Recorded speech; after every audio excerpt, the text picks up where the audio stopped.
Hello guys, ngayon magluluto tayo ng baked sea beans. Narito ang mga ingredients. Fresh sea beans, siguraduhin nalinis na ito. Tomato, sibuyas, garlic, ginger at green chili. Salt and ground pepper. Kailangan din natin ng lemon. Hatiin natin ng lemon. Yung kalahati, imimix natin mamaya sa mga ingredients. Tapos yung kalahati, gagawin natin zest. Ngayon, imimix natin yung mga ingredients. Ito yung gagamitin natin mamaya, ipapalaman natin sa isda.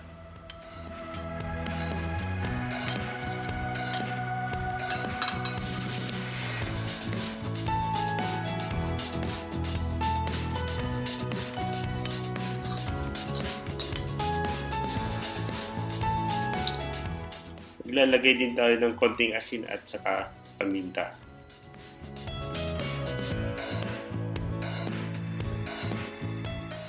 Then lagyan natin ng lemon juice bago natin haluin.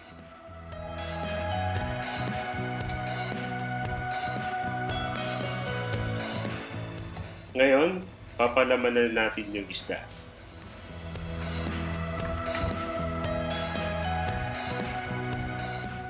Lagyan natin ng lemon zest para mas lalong sumarap ang ating i-bake na isda.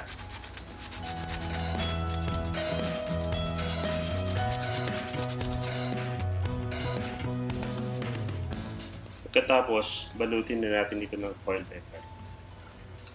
Yung sobra ko kanina sa fillings ay inilalagay ko rin sa labas para mas lalong sumarap yung i-bake natin isda.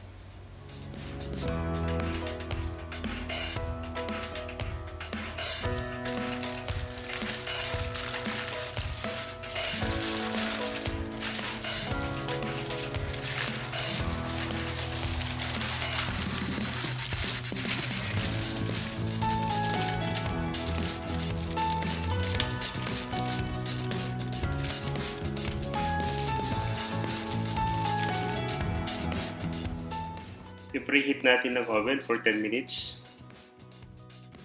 Then i-bake na natin ng isda for 30 to 45 minutes na nasa 200 to 225 degrees Celsius yung oven.